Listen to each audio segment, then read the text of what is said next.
Madam Speaker, I rise in strong support of H.R. 5376, the Inflation Reduction Act. This is landmark legislation that is going to help reduce costs for American families while finally aggressively tackling the climate crisis. Now, Madam Speaker, we simply cannot wait any longer to confront the climate crisis. Extreme weather events are becoming more frequent and more extreme.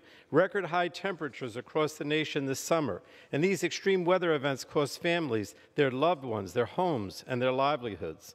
This bill is the single largest investment in climate action in American history. We heard from the Ways and Means Committee about the tax credits, the investment production tax credits for renewables, for electric vehicles, but I want to talk about the provisions from the Energy and Commerce Committee. The bill makes unparalleled investments in climate, clean energy, and environmental justice so that we can slash climate pollution and meet our aggressive climate goals. I just want to highlight some of the things. A methane emissions reduction program, a greenhouse gas reduction fund to promote new green technology, investing in manufacturing that's green, reducing industrial emissions, a program for states and government entities to reduce climate pollution, a program for clean heavy-duty vehicles, for trucks and school buses to make them less pollutant, an appliance and building efficiency rebate to try to deal with emissions from buildings and appliances, an industrial emissions reduction program, an environmental and climate justice block grants, and also provisions to deal with ports that are a major source of pollution. So all of these are designed basically to try to create clean jobs, reduce energy costs for the average family. We estimate about $1,800 a year. And it's estimated that this bill will actually meet our climate, reduce the amount of pollution or greenhouse gases into the climate by 40%. In terms of what the U.S. has emitted since 2005. It goes very far towards achieving our goals as a nation towards reducing the problem of greenhouse gas emissions.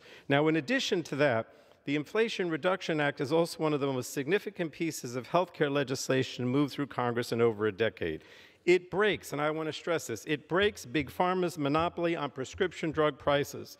The bill will lower prescription drug costs for seniors by finally empowering Medicare to negotiate the cost of prescription drugs. It also caps the amount that seniors pay at $2,000 annually, caps the cost of insulin at $35 a month, and penalizes companies that unfairly hike prices by forcing them to pay a rebate to the federal government if their prices rise more than inflation.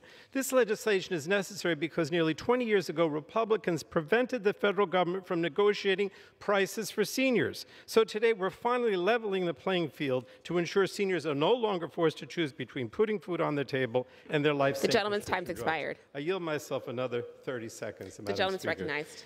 Finally, I want to say that this legislation will also dramatically lower the cost of health care for millions of Americans by extending Enhanced Affordable Care Act marketplace premium subsidy. These enhanced subsidies are making a real difference for families, delivering average savings of $2,400 a year for a family of 4.